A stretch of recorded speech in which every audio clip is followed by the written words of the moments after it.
அனைத்து நல்லுள்ளங்களுக்கும் வணக்கம். நான் உங்கள் ரவிக்குமார். தொடர்ந்து நம்ம 101வது அப்டேட்டை பார்த்துட்ருக்கோம். 100வது அப்டேட்டை லைவாக போட்டிருந்தோம். ஒரு சின்ன சின்ன சொதப்பல்கள் இருந்தது, எதிர்பார்த்தபடி அமையலை. பட் 101வது அப்டேட் வந்து அடுத்த கட்டம் இந்த யுத்தம் எதை நோக்கி செல்கிறதுன்றதுக்கான ஒரு கம்ப்ளீட் ப்ரெடிக்ஷனாக வந்து பார்த்துடலாம்.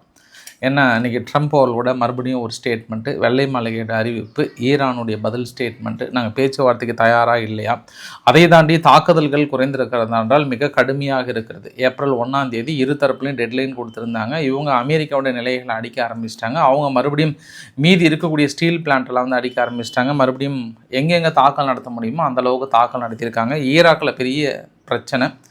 சதர்ன் லெபனானில் குறிப்பாக பெய்ரூட் பகுதியில் அங்கே ஈரானுடைய தூதரகம் பக்கத்தில் ஒரு பெரிய அட்டாக், குறைஞ்சது 15 பேர் பக்கம் இருந்து போயிருப்பாங்கன்னு சொல்கிறாங்க. 2 இடத்துல திடீர்னு இஸ்ரேல் வந்து ஒரு அசாசினேஷன் அட்டம் நடந்திருக்காங்க. சிரியாவிலிருந்து திடீர்னு நாங்கள் இஸ்ரேலுக்குள்ளே நுழைஞ்சே தீர்வுன்ட்டு ஒரு குரூப் பெரிய அளவுக்கு வந்து கொண்டிருக்கிறது.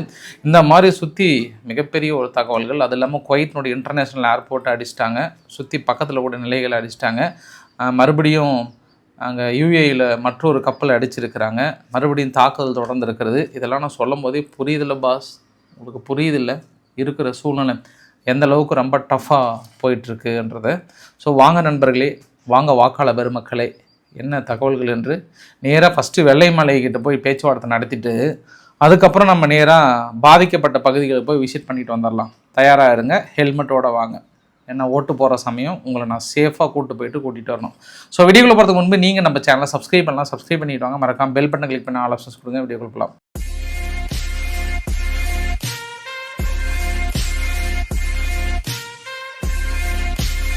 நான் முதல்ல ஆரம்பித்த உடனே சண்டை காட்சிகளோ இல்லை தாக்குதல் பதிவுகளோ உங்ககிட்ட காட்ட விரும்பலை. நான் எடுத்த உடனே உங்ககிட்ட எது மாதிரியான காட்சிகள் காட்டணும் அப்படின்னா நீங்கள் கொஞ்சம் அப்செட் ஆகிடுவீங்க.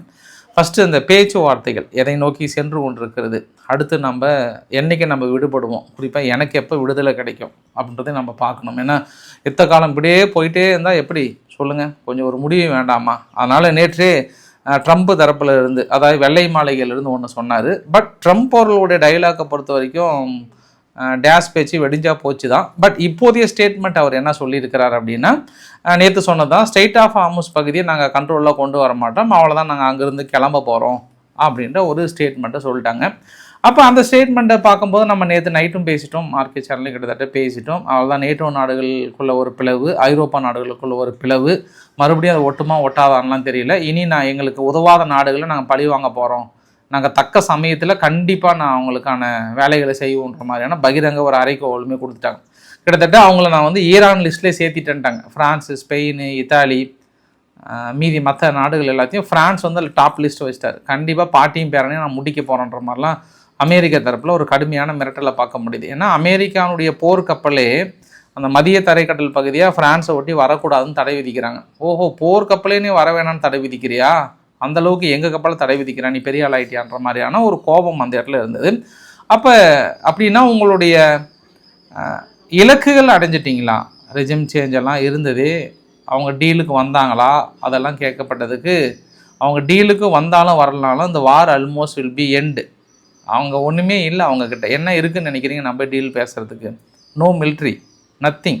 ஒரு ஏர்ஃபேஸ் கிடையாது, ஒரு இராணுவம் அவங்களுக்குன்னு கிடையாது. எல்லாமே லாஸ் ஆகிட்டாங்க, எல்லாமே இழந்துட்டாங்க. நாங்கள் இப்போ 2 வாரம் கழிச்சு, 2 வாரம் சொல்லியிருக்காங்க, இன்றைக்கி 1 14 அங்கேருந்து நாங்கள் கிளம்பிட்டோம் அப்படின்னா அது ஆட்டோமேட்டிக்காக ஸ்ட்ரெய்ட் ஆஃப் ஹார்முஸ் பகுதி வந்து ஓப்பன் ஆகிடும்ன்ற மாதிரி சொல்கிறாங்க. அப்படின்னா நீங்கள் கிளம்புற மாதிரி இருந்தாலும் உங்களுடைய கம்பெனியெல்லாம் அடிக்க ஆரம்பிக்கிறாங்களே, நம்ம அமெரிக்க நிறுவனங்கள்லாம் அடிக்க ஆரம்பிக்கிறாங்களேன்னு கேட்கப்பட்டதுக்கு தான் இன்றைக்கி பிபி கன்ஸ் அப்படின்னாங்க. பிக் பாம் கன்ஸ்ன்றாரு. ஒருவேளை அவர் அணு ஆயுதங்களை சொல்கிறாரா, நார்மல் பிக் பாம் கன்ஸ்ன்னு சொல்கிறாரா என்னன்னு தெரியல. அந்த வகையில் தாக்கல் நடத்திடுவோம். ஃபைனலாக அவங்க டீலுக்கு வந்தாலும் வரலாலும் அது ரிஜிம் சேஞ்ச் கணக்கு தான், நாங்கள் வெற்றி தான். இன்னும் ஒரு 2-3 வாரம், ஆல்மோஸ்ட் 2-3 வாரத்தில் நாங்கள் எல்லாத்தையும் முடிச்சிடுவோம். ஆனால் ஒரு விஷயம், இதுக்கப்புறம் மறுபடியும் அவங்க நாட்டை கட்டி எழுப்புறதுக்கோ மற்ற வகையில் பண்ணுறதுக்கோ ரீபில்ட் பண்ணுறதுக்கோ குறைஞ்சது ஒரு 15-20 வருஷத்துக்கு மேலே ஆகிடும். அந்த அளவுக்கான இழப்புகள். இப்போ கூட வந்தாங்கன்னா மீதி அவங்க காப்பாற்றலாம். பேச்சுவார்த்தைக்கு வந்து உடன்படும் பட்சத்தில் அந்த நாடு வந்து அழிவதை தடுக்கலாம். இல்லை அவங்க அழியிறது விரும்பணும்னு நினச்சாங்கன்னா கண்டிப்பாக வரும். நாங்கள் அங்கேருந்து கிளம்பும் போது மறுபடியும் அந்த நாட்டை கட்டமைக்க முடியாத ஒரு சூழ்நிலை, அணு ஆயுதம் தயாரிக்க முடியாத ஒரு சூழ்நிலை, முழுமையாக அழித்து விட்டு தான் அங்கிருந்து கிளம்புவோம். அதற்கான டேட் வந்து 2 வாரம். இனி லாங் பீரியட் இந்த தீவை கைப்பற்றுறது, ஸ்டேட் ஆஃப் ஆர்ம்ஸ் கண்ட்ரோலுக்குள்ளே கொண்டு வர்றது, அதெல்லாம் எதுவுமே எனக்கு கிடையாதுன்றார். அப்போ கடைசியாக இங்கிருந்து கிளம்பும் போது அந்த எண்ணெய் கிணறு அடிச்சுட்டு போகலான்ற திட்டத்தில் இருப்பாங்க போகிற, அதாவது இந்த கார்க்கு தீவை வந்து கடைசியாக கிளம்பும் போது அடிச்சுக்கலான்ற மாதிரி தீவு ஐடியாவில் இருக்காங்க போல். ஒரு பேக்கஸ் அதை பார்த்து அப்படி இருந்தது. மார்க்கோ ரூபியோ அவர்களும் சொல்லிட்டாங்க, நாங்கள் மிலிட்ரி ஆப்ஷன், அதாவது கிரவுண்ட் ஃபோர்ஸோ அதெல்லாம் எதுவுமே கிடையாது, அதெல்லாம் எல்லாமே ஹோல்டு தான். ஆல்மோஸ்ட் நாங்கள் அப்ஜெக்டிவ் நெருங்கிட்டோம், கிட்டத்தட்ட வெற்றி தான்ட்டாங்க. பட் யூஏஇ தான் ஓடி வந்து, தலைவரே என்ன தலைவரே இப்படி சொல்கிறீங்க, வாங்க தலைவரே இப்போ பாருங்கள் கப்பல் எதுவும் போக முடியாமல் இருக்குது, நான் வேணா கூட எங்கள் ஃபோர்ஸ் அனுப்புகிறேன், தயவு செய்து ஸ்டேட் ஆஃப் ஆர்ம்ஸ் பகுதியை கண்ட்ரோலுக்குள்ளே கொண்டு வாங்க, எங்களுக்கு லாஸ்ன்றாரு. அமெரிக்கா கூலாக சொல்கிறாங்க, ஏப்பா எங்களுக்கு 2% தான்ப்பா அதுலேருந்து வருமானமே எங்களுக்கு வருது, அது ஒன்றும் பிரச்சனை இல்லை, அதான் ஐரோப்பாவுக்கெல்லாம் சொல்லிட்டேனே, வேணால் எங்ககிட்ட வாங்கிக்கோங்க, அப்படி இல்லைன்னா நீங்களே போயிட்டு கப்பல் ஓப்பன் பண்ணிக்கோங்க, நீங்களே உங்களுக்கு தில்லும் தைரியம் இருந்தால் நீங்கள் போய்ட்டு ஈரான்கிட்ட பேச்சுவார்த்தை நடத்துவீங்களா இல்லை சண்டை போட்டு ஓப்பன் பண்ணுவீங்களா, நீங்கள் ஓப்பன் பண்ணிக்கோங்கட்டாங்க. ஏன்னா அப்ராக்சிமேட்டாக ஒரு நாளைக்கே 130 கப்பல் அந்த வழியில் போகும்.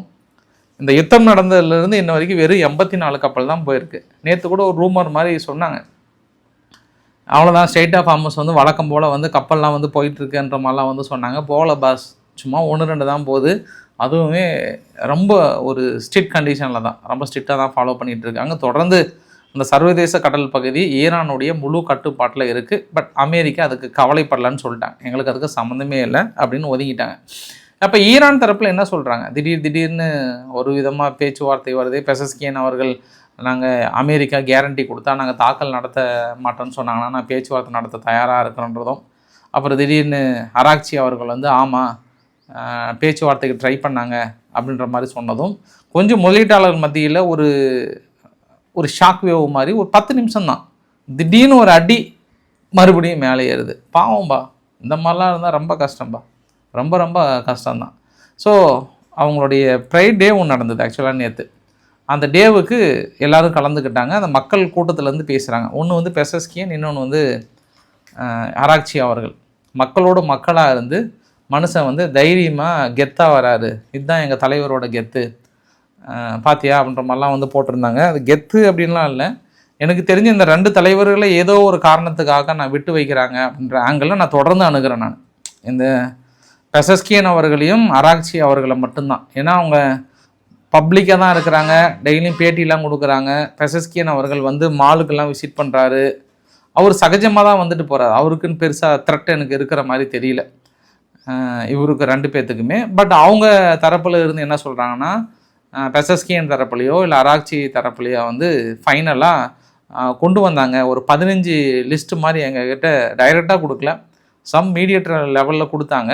பட் எங்களுக்கு அதில் பெருசாக நம்பிக்கை இல்லை, என்ன தான் பேச்சுவார்த்தைன்னு போனாலும் மறுபடியும் தாக்கல் நடத்துவாங்கன்றதுனால நாங்கள் அப்படியே ஹோல்டு பண்ணிட்டோம். ஆனால் நாங்கள் வந்து ஒரு வாரத்தில் கம்ப்ளீட்டாக நாங்கள் தயாராக இருக்கோம், கண்டிப்பாக எங்களுடைய சுவைனாரிட்டியை இழக்க மாட்டோம், இனி அந்த ஸ்டேட் ஆஃப் ஆர்ம்ஸ் எங்கள் கண்ட்ரோலுக்குள்ளே வரும், மீதி எங்களோட கட்டுப்பாடில் எல்லாமே ஃபுல்லாக நாங்கள் தயாராக தான் இருக்கோம், தேவைப்பட்டால் கிரவுண்ட் ஃபோர்ஸ் வந்தோன்னா எங்கள் வீரத்தை பறைசாற்றுற மாதிரி நாங்கள் பதிலடி கொடுக்க தயாராக இருக்கிறோம், அவங்களுக்காக தான் வெயிட்டிங்கிற மாதிரி சொல்கிறாங்க.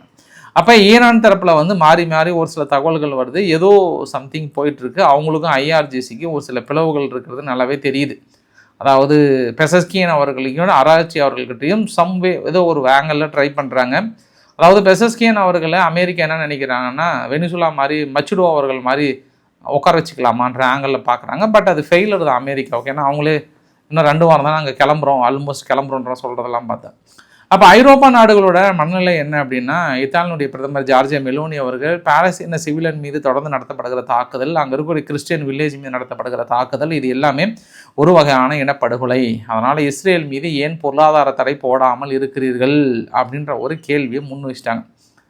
அப்போ ஐரோப்பா நாடுகள் இஸ்ரேல் மீது பொருளாதார தடை போடும் பட்சத்தில் அது நேரடியாக அமெரிக்கா மீது பொருளாதார தடை போடுவதற்கு சமம்.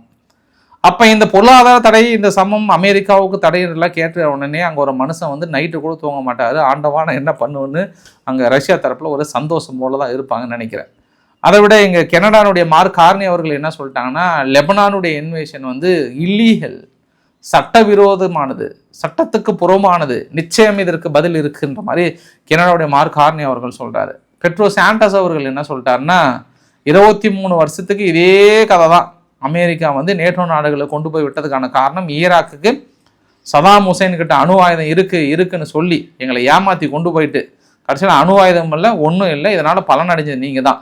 இன்றைக்கி அதே கதையை சொல்லி அதே பொய்யை சொல்லி எங்களை ஏமாத்த நினச்சிங்கன்னா அன்னைக்கு படிக்காதவங்க இருந்தாங்க. இன்றைக்கி நாங்களாம் அப்படி இல்லை, பிரித்து மேய்ஞ்சிட்டோம், எங்களை ஏமாற்றவே முடியாது உங்களால் அப்படின்னு யார் சொல்கிறது? பெட்ரோ சாண்டஸ் அவர்கள் சொல்கிறாங்க. அப்போ அங்கே இருக்கக்கூடிய சூழ்நிலை என்ன? இதுக்கப்புறமும் நேட்டோ நாடுகள் வரும்னு நினைக்கிறீங்களான்னா அதுக்கான வாய்ப்புகள் இல்லை.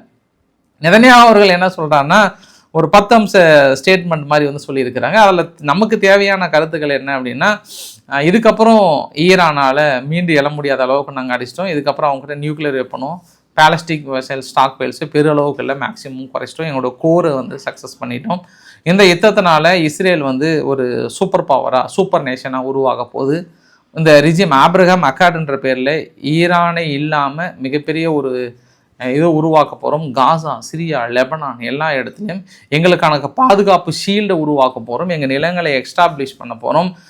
இஸ்ரேல் வந்து உலகளாவிய அளவில் திரும்பி பார்க்க வைத்திருக்கோம். எங்களோட ஆயுதங்கள், வான்தடுப்பு சாதனங்கள் உலகம் முழுவதும் பேசப்பட்டிருக்கிறது. வெற்றி வெற்றி மாபெரும் வெற்றி அப்படின்னு யார் சொல்கிறது?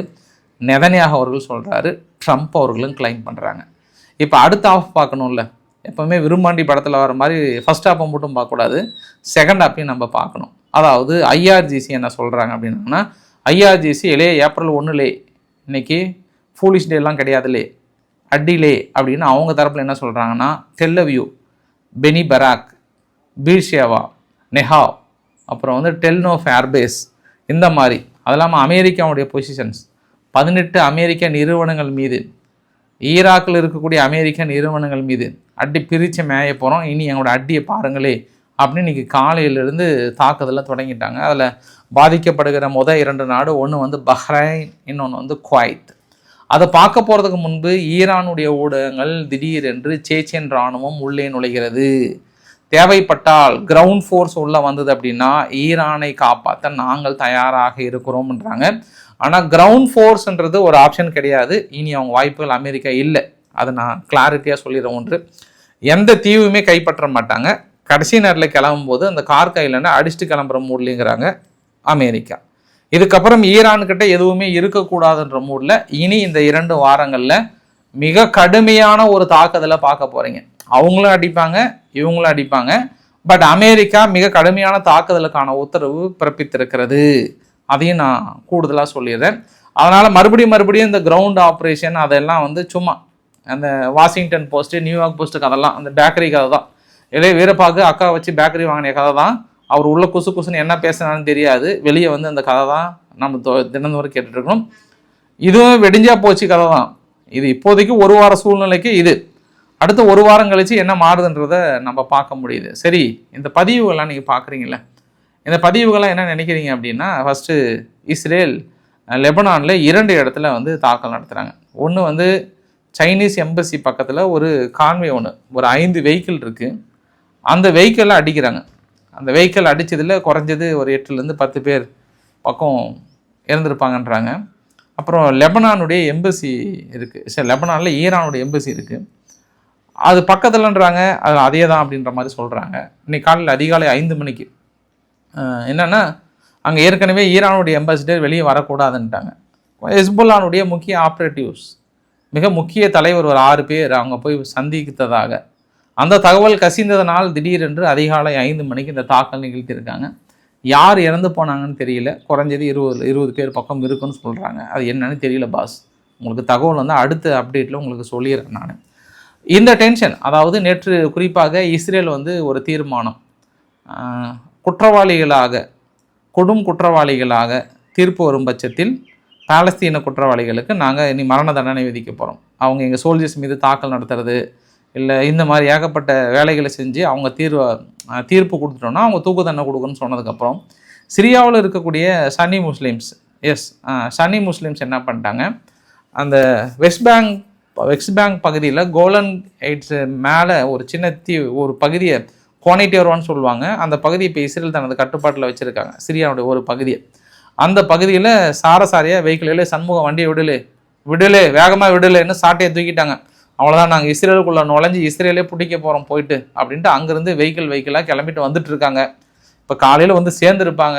என்ன நடக்குதோ தெரியல பாஸ், உங்களுக்கு நான் அடுத்த அப்டேட் நான் கொடுத்துட்றேன் நான் உங்களுக்கு. அதனால் அங்கேயும் ஒரு சீரியஸான கண்டிஷன் தான். அப்புறம் இந்த பக்கம் எர்பில் இருக்கக்கூடிய நிலைகள், ஒரு 2-3 சூசைட் ட்ரோன் வந்து ஒரு அட்டாக் நடந்தது. அப்புறம் குர்திஷ் நிலைகள் மீது ஒரு தாக்கல் நிகழ்ந்திருக்கு. இது நடத்தினது ஈராக் வந்து கிளைம் பண்ணுறாங்க. மறுபடியும் விக்டோரியா ஏர்பேஸ், அமெரிக்காவுடைய ஏர்பேஸ் வந்து மறுபடியும் ஒரு தாக்குதலை நிகழ்த்தியிருக்காங்க. அப்போ சிரியாவுக்குள்ளார ஒரு அமைதியை திரும்புகிறதா என்றால் இது சிரியாவுடைய நேற்றைய புகைப்படங்கள் நம்மளுக்கு தெளிவாக தெரிகிறது. அங்கே விக்டோரியா ஏர்பேஸ் 5 இருக்குது பாருங்கள். நேற்று அடித்த அடியிலே பெரிய அளவுக்கு பற்றி எரிஞ்சு கொண்டு தான் இருக்கிறது. அதில் 3, 4 எல்லாமே தாக்கல் நிகழ்த்தப்பட்ட பகுதி தான். அந்த குர்திஷ் ரீஜியன் கத்திரிப்பு கலர் இருக்குது பார்த்தியா, இந்த 2, 3, 1 இதெல்லாம் கொஞ்சம் ஆப்போசிஷன் ஃபோர்ஸஸ், அதாவது ஈராக்குக்கும் ஈரானுக்கும் ஆகாத குரூப்ஸ் குர்திஷ் படைகள். இந்த படைகள் மீது இந்த தாக்கல் நடத்துகிறாங்க. அங்கே ஹரியர் ஏர்பேஸ் ஒன்று இருக்குது. அந்த ஹரியர் ஏர்பேஸை வந்து அடிச்சிட்டாங்க. அப்போ ஈராக்கும் சேர்ந்து அடிக்கிறாங்க, ஈரானும் சேர்ந்து அடிக்கிறாங்க. இன்றைக்கி காலையிலேருந்து மற்றொரு சம்பவத்தையும் பார்த்தேன். இஸ்ரேலும் ஈரானும் சேர்ந்து ஈராக்கினுடைய நிலைகளை அடிக்க முடிஞ்சதை நான் பார்த்தேன் நான். இது அங்கே இருக்கக்கூடிய தகவல்கள். இப்போ நான் குவைத் தாக்குதல் பார்க்க போகிறதுக்கு முன்பு நேற்று அதிகாலையில் விடிய நடத்தப்பட்ட தாக்குதலில் முபாரக்னு சொல்லிட்டு ஸ்டீல் பிளான்ட்டு, அதாவது இஸ்ஃபஹான் பக்கத்துலேயும், அப்புறம் பியூஜ் பூமரான்ற ஒரு பகுதி, பியூஜ் புரான்ற பகுதியில் ஒரு எலக்ட்ரிக் ஃபயர் ஒன்று அது அடிச்சிட்டாங்க. மொத்தம் நேற்று ஒரு மீதி ஒரு 4-5 ஸ்டீல் பிளான்ட் வந்து அந்த 4-5 ஸ்டீல் பிளான்ட்டு மீதி காம்ப்ளெக்ஸ் மீதி பகுதி எல்லாமே வந்து முடிஞ்ச அளவுக்கு நாங்கள் அழிச்சிட்ருக்கோம். அவங்களுடைய பங்கர்ஸ் எல்லாம் தேடி அழிச்சிட்ருக்கோம். அவங்களுடைய ஆயுதங்களை அழிச்சிட்ருக்கோன்னு சொல்லிட்டு தொடர்ந்து இஸ்ரேல் அமெரிக்கா விடிய தனது தாக்குதல்களை தொடங்கி இருக்கிற பதிவுகளையும் பார்க்க முடிகிறது. அதுக்கான பதிவுகள் உங்களிடம் பிரத்தியோகமாக நான் காட்டிவிட்டேன். சரி, இப்போ மார்ச் 30 ஒரு கிளைம் பண்ணாங்க. அமெரிக்காவுடைய பேஸ் பஹ்ரைனில் இருக்கும்போது ஒரு தாக்கல் நிகழ்த்திட்டேன்னு சொன்னாங்க இல்லையா, அதுக்கான ஆதாரம் இது. அமெரிக்கானுடைய வீரர்கள் அண்டர் கிரவுண்டில் இருக்காங்க, அடித்து இவர் கரெக்டாக இந்த பக்கம் சைடில் இருக்கிறார். அவர் ஜஸ்ட் மிஸ் அந்த குரூப் எஸ்கேப் ஆகிடுச்சு. ஆனால் கரெக்டாக தான் எய்ம் பண்ணியிருக்காங்க. யார்? ஈரான் வந்து கரெக்டாக தான் எய்ம் பண்ணியிருக்காங்க. பட் இவங்க எஸ்கேப் ஆன வீடியோ பதிவு ஒருவேளை மேலே யாராவது இருந்தாங்களான்னு தெரியல. ஆனால் அவங்களுடைய ஏர்ஃபோர்ஸுடைய பிரிகேடர் என்ன சொல்கிறாருன்னா, இல்லை வெற்றி தான் அடிச்சிட்டோம் அதெல்லாம் சக்ஸஸ் தான், ஒன்றும் பிரச்சனை இல்லை. இன்னும் அமெரிக்கா திரும்பி போயிருப்பாங்க அப்படின்ற மாதிரி ஈரான் தரப்பில் நம்பிக்கையாக இருக்காங்க. ஆனால் யாருக்கும் எந்த சேதாரம் இல்லை, எல்லாமே நாங்கள் பங்கரில் இருந்ததுனால தப்பிச்சிட்டோன்ற மாதிரி சொல்கிறாங்க. பட் கரெக்டாக எய்ம் பண்ணியிருக்காங்க. அப்போ ஏற்கனவே உக்ரைன் சொல்கிற குற்றச்சாட்டு மாதிரி தான் எல்லா லொக்கேஷனும் துல்லியமாக தூக்குறாங்க. ஈரான் தரப்பில் ரொம்ப துல்லியமாக அடிக்கிறாங்க. இவங்க குரூப் சேர்ந்து ஒன்றா இருந்தாங்கன்னா அடிச்சிடுறாங்க. அங்கே உக்ரைன்லேருந்து வந்து ஆயுத குடோன் மாதிரி ஒரு வேர் ஹவுஸ் ரெடி பண்ணுறாங்க, அதையும் அடிக்கிறாங்க. எங்கெங்கே வராங்க, எங்கெங்கே தங்குறாங்க, அதையும் அடிக்கிறாங்க. இன்றைக்கி ஈராக்கில் கூட ஒரு பெரிய ஹோட்டலில் 5 ஸ்டார் ஹோட்டல் ஒன்று குறி வச்சு அடித்தாங்க. பட் அதை வந்து சுற்றி வீழ்த்திட்டாங்க. அதுவுமே கூட அங்கே பார்க்க முடிஞ்சது. அது இல்லாமல் அடுத்த வேவ் வந்து மறுபடியும் அவங்க ஸ்டார்ட் பண்ணிட்டாங்க இவங்க தரப்பில் இருந்து. அந்த வேவில் குறிப்பாக தோஹா கத்தார் இருக்கு இல்லையா, கத்தாரில் மறுபடியும் ஒரு கப்பல் அடிச்சிட்டாங்க, ஒரு கண்டெய்னரை அடிச்சிட்டாங்க. பட் தண்ணியை ஒட்டி இல்லை, தண்ணிக்கு மேலேன்றதுனால அதை சரி செய்ய முடியுது. ஆனால் ஒரு பெரிய டேஞ்சர் தான் சொல்லியிருக்காங்க. அதே சமயத்தில் குவைத்தினோட டெரிட்டரியை ஜஸ்ட் ஒரு 360 கிலோமீட்டர், ஒரு 500 கிலோமீட்டர்லேருந்து அங்கேருந்து வர ராக்கெட் தெரியுது. அதாவது ஈரான்லேருந்து அந்த எல்லை பகுதியிலேருந்து வரது தெளிவாக தெரியுது. அவ்வளோ அடிச்சும் பாருங்கள், சர்வசாதாரணமாக அதே ஏரியாவிலேருந்து மறுபடியும் அடிக்கிறாங்க. அதாவது அவர் அமுத சுரப்பி மாதிரி தூக்கி அடிச்சுட்டே இருக்கிறாங்க. இல்லை, குவைத் இன்டர்நேஷ்னல் ஏர்போர்ட்டு ரொம்ப பெரிய பாதிப்பு. அது இல்லாமல் இன்னொரு 2 பகுதி வந்து ரொம்ப கம்ப்ளீட்டாக பாதிக்கப்பட்டிருக்கு. அப்புறம் இன்னொன்று அமெரிக்காவுடைய வேரஸ் ஒன்று பக்ரைனில் ஏற்கனவே அடிச்சிட்டாங்க இவங்களது அமேசான்து. பட் மறுபடியும் இப்போ இன்றைக்கி காலையில் புதுசாக அடிச்சுட்டு தான் சொல்கிறாங்க. அதனால் அப்புறம் ஹெட் குவார்ட்டர்ஸ் ஒன்று இருக்குது ஹமாலான்னு சொல்லிட்டு, அவங்க ஹெட் குவார்ட்டர்ஸ் ஒன்று அதையும் தாக்குதலை நிகழ்த்தியிருக்காங்க. ஸோ இந்த தாக்குதல் அதிகாலை ஒரு 5-6 இருக்கும்னு நினைக்கிறேன். அந்த சமயத்தில் பதிலுக்கு இவங்க திருப்பி இந்த அதே சமயத்தில் அதிகாலை 5-6 மணிக்கு வந்து தெஹ்ரான் முழுவதும் ஒரு வைட் ஸ்ப்ரெட் அட்டாக்கு, பெரிய அட்டாக். அந்த அட்டாக்கையும் பார்க்க முடியுது. சைடில் பாருங்கள், அங்கே மாநகராட்சி ஊழியர்கள், அங்கே இருக்கக்கூடிய ஊழியர்கள் பெரிய அளவுக்கு அங்கே க்ளீன் பண்ணிட்டு இருக்கிற பதிவுகளுமே நம்மளால் பார்க்க முடிகிறது. இது வந்து ஈரானில் இருக்கக்கூடிய பதிவுகள் பார்க்கதான். அதே சமயத்தில் நேற்று ஹெஸ்புல்லா வந்து 40 ராக்கெட் வந்து ஏவி இருந்தாங்க. அதில் 2 ராக்கெட் டைரக்ட் ஹிட்டு அடிச்சிட்டாங்க. பாதிப்புகள் இல்லை அப்படின்னு சொன்னாலும் சேதாரங்கள் இருக்கிறது, ஆதாரங்களும் கிடைத்திருக்கிறது அந்த இடத்துல. யார் ஹெஸ்புல்லா வந்து கிளைம் பண்ணுது. தொடர்ந்து அவங்க கிட்ட இருக்கக்கூடிய சையத் 107 கமிகாஸ் ட்ரோனை வந்து தாக்கல் நிகழ்த்திட்டு இருக்காங்க. ஹெஸ்புல்லா அடிக்க அடிக்க லெபனான் கலங்கி கொண்டிருக்கிறது, மற்றொரு காசாவாக உருவாகி கொண்டிருக்கிறது. ஹெஸ்புல்லா இஸ்ரேலை அடித்து சாதிப்பதை விட லெபனான் இழப்பது அதிகமாக இருக்கிறது. இதனால் இஸ்ரேல் ஐரோப்பா நாடுகளை எதிர்ப்புகளை சம்பாதித்து கொண்டிருக்கிறது. ஐரோப்பா நாடுகள் இஸ்ரேல் மீது பொருளாதார தடை போடுவிடலாமா என்ற எண்ணத்திலும் இருக்கிறது. இனி ஐரோப்பா அமெரிக்காவின் பிளவுகளும் உறுதி செய்யப்படுகிறதான்ற இன்னொரு ஆங்கிள். பிரான்ஸுக்கிட்ட இருந்து எந்த ஆயுதங்களும் கிடையாது, ஒன்றும் கிடையாது. பிரான்ஸுடைய தூதரகத்தை வெளியேற்றுற மனநிலைக்கு வந்துட்டாங்க இஸ்ரேல் தரப்புல இருந்து. நேற்று இஸ்ரேல் மீது நடத்தப்பட்ட தாக்குதலில் ஒரு 3 இடத்துல, அந்த பிட்டாடிக்வா, பெனிபிராக், டெல்லவியூ, இதுதான் அவங்க 87வது அலையில் கிளைம் பண்ணாங்க. அது ஆல்மோஸ்ட் உறுதி செய்யப்பட்டது. மற்ற பகுதியில் பெருசாக இல்லை அப்படின்றதையும் குறிப்பிடத்தகுந்த விஷயமா சொல்ல முடியுது. அதே இவங்க பதிலுக்கு ஈரான், நான் ஒவ்வொரு தடவையும் சொல்லப்படுகிற பதிவுகள் என்னென்னா, இவங்க அடிக்கிற அட்டாக் ஒரு 3-4 அடிக்கிறாங்கன்னா மறுபடியும் அவங்க ஒரு 100 அட்டாக் பக்கம் அடிக்கிறாங்க. ஏன்னா இது ஈரானுடைய வரைபடத்தை பாருங்கள். இது ஒன்லி அமெரிக்கா மட்டும் நடத்தப்பட்ட தாக்குதல். இது அமெரிக்கா மட்டும் நடத்தப்பட்ட தாக்குதலில் அவங்களுக்கான இழப்புகள், ஆயுத குடோன்களை அழிச்சிருக்காங்க. அவங்க அரடகன் சொல்லிட்டு முக்கிய அந்த எல்லோ கேட்கக்கூடிய மிச்ச மீதி பகுதியை அடிச்சிருக்கிறாங்க. தெஹரன், அப்புறம் இஸ்ஃபஹான், சிராஸ், ஜான்ஜியான் போன்ற மாகாணங்கள்லாம் அதிகமான அளவுக்கான ஒரு அட்டாக் பண்ணியிருக்கிறாங்கன்றதும் தெரியுது. இது அதே சமயத்தில் இன்னும் 2 உங்களுக்கு அடிஷ்னலாக ஃபைனலாக யுஏஇ மீது அடிக்கப்பட்ட தாக்குதலை பார்த்தோம்னா, குவைத்தினுடைய டேங்கர் அல் சலாமி, இந்த 2 இருக்கு பாருங்கள், இந்த இடத்துல தான் லோடு எல்லாமே கம்ப்ளீட் பண்ணிவிட்டு ஏற்றுற சமயத்தில் அட்டாக் பண்ணியிருக்கிறாங்க. அதனால தான் யுஏ என்ன பண்ணியிருக்காங்கன்னா, இனி ஸ்ட்ரைட் ஆஃப் ஹார்முஸ் அவங்க கண்ட்ரோலுக்கு போனாலும் இனி ஈரானுடைய கட்டுப்பாட்டுக்கு இல்லாமல் இந்த பைப்லைன் இருக்குது பாருங்கள், 1,80,000 பேரல் பக்கம் அந்த ஸ்ட்ரைட் ஆஃப் ஹார்முஸே இல்லாமல் இந்த ஃபியூச்சராக எக்ஸ்போர்ட் டெர்மினல் இருக்குல்ல, இங்கே வந்து ஏற்றிட்டு போகிறாங்க கல்ஃப் ஆஃப் ஓமனில். இனி சப்போஸ் சூழ்நிலைக்கு வந்தாலுமே இனி எந்த காலத்துலையும் இவங்க பயன்படுத்துகிற மூடில் இல்லை. கத்தாரும் சரி மற்றவங்களும் சரி, சப்போஸ் ஈரான் வந்து அந்த இடத்துல டோல்கேட் போட்டு வசூல் பண்ணும் பட்சத்தில் யாருமே அந்த கப்பல் அந்த சைடில் வர முடியாத அளவுக்கு இவங்களும் ஃப்யூச்சர் பிளானை வந்து பயங்கரமாக வகுத்து வச்சுருக்காங்க. இனி கொஞ்சம் அந்த பயன்படுத்தக்கூடாதுன்றதில் என்ன சவுதி என்ன பண்ணுறாங்க, இந்த பக்கம் டெர்மினலை கொண்டு போகிறாங்க. கத்தாருமே அவங்ககிட்ட இணைக்கணும்னு நினைக்கிறாங்க. இவங்க யுஏயுமே வந்து இந்த பக்கம் வந்துடலான் இருக்காங்க. அப்போ ஈராக்கு மட்டும்தான் அந்த சூழ்நிலை. ஆனால் அது எப்படி அவங்க ஈரான் அதை சக்ஸஸ் பண்ண போகிறாங்கன்றத நம்ம பொறுத்திருந்து பார்க்கணும். அது ஆனால் அமெரிக்கா ஒருபோதும் ஒத்துக்கலை. ஆனால் இப்போ என்ன சொல்கிறாங்கன்னா, நீ வசூலோ வாங்கிக்கோ, என்னன்னாலும் பண்ணு, முடிஞ்சால் அந்த கப்பலை பிடிச்சி வச்சுக்கோ, நீ வருஷம் கூட வச்சுக்கோ, எங்களுக்கு அதுக்கு சம்மந்தமே இல்லை. நீங்களாச்சு ஐரோப்பா நாடுகளாச்சு ஏசியா நாடுகளாச்சு, எங்களுடைய இலக்குகள் உங்ககிட்ட ஆயுதங்கள் இருக்கக்கூடாது, மற்றது இருக்கக்கூடாது, அணு ஆயுதங்கள் இருக்கக்கூடாதுன்ற இலக்கம் மட்டும்தான். நீ யாரதை பிடிச்சா என்ன, பிடிக்கலனா என்ன, எனக்கு என்ன, அவங்க பாடுபா அப்படின்ட்டு மனுஷன் சும்மா அந்த தேன்பூச்சை கிளப்பி விட்டு கொட்டை வரும்போது நோ அப்படின்ற மாதிரி கடைசியில் பாதிக்கப்படுறது அரபு நாடுகள் வந்து மிகப்பெரிய அளவுக்கு பாதிக்கப்பட்டிருக்கு. சென்காம் இன்னைக்கு விளக்கம் கொடுத்துருக்காங்க. ஒரு ஸ்போர்ட்ஸ் சென்டர் மீது நீங்கள் அடிச்சிங்களாமேன்றதுக்கு நஹி ஹே குச் கர்த்தி ஹே அப்படின்னு சொல்லிட்டாங்க சென்காம் தரப்புலேருந்து. ஆனால் ஈரான் தரப்புலேருந்து அட்டாக்குக்கே உறுதி ஹேன்றாங்க. அங்கே ஆல்மோஸ்ட் ஒரு 15-18 குழந்தைகள் இருந்ததாக உறுதி செஞ்சுருக்காங்கன்றதும். அர்ஜென்டினா மில்லை அவர் பிள்ளைகளுக்கு நன்மை செய்வதாக நினைத்து அர்ஜென்டினாவோட அதிபர் ஐஆர்ஜிசியை முழு தீவிரவாத இயக்கமாக அனௌன்ஸ் பண்ணியிருக்கிறார். இனி ஐஆர்ஜிசியை வந்து முடிக்க போகிறோன்ற மாதிரிலாம் ஒரு மிரட்டலம் எடுத்திருக்கிறார் அர்ஜென்டினா. ஃபைனலாக ஒரு அட்வைஸோடு முடிச்சுக்கலாம். அட்வைஸ் யார் தெரியுமா? சிரியானுடைய அதிபர் அல் ஜொலானி அவர்கள், அகமத் அல் சாரா அவர்கள், 2 பேர், சாரானே வச்சுக்கலாம்.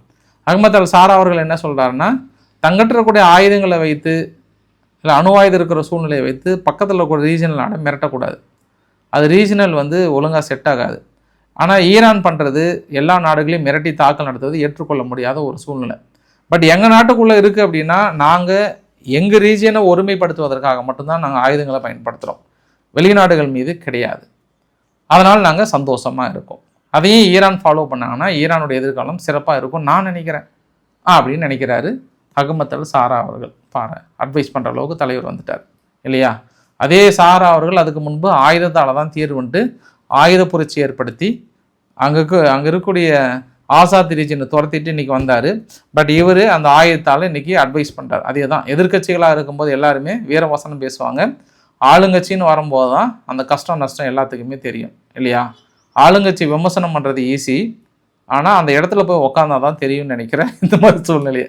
ஸோ இன்றைக்கு ஓரளவுக்கான தகவலை கவர் பண்ண நினைக்கிறேன். பிடிச்சிருந்தா லைக் பண்ணுங்கள், ஃப்ரெண்ட்ஸ்க்கு ஷேர் பண்ணுங்கள், சப்ஸ்கிரைப் பண்ணுங்கள். ரவிக்குமார் சோம்பு சேனல். நன்றி, வணக்கம்.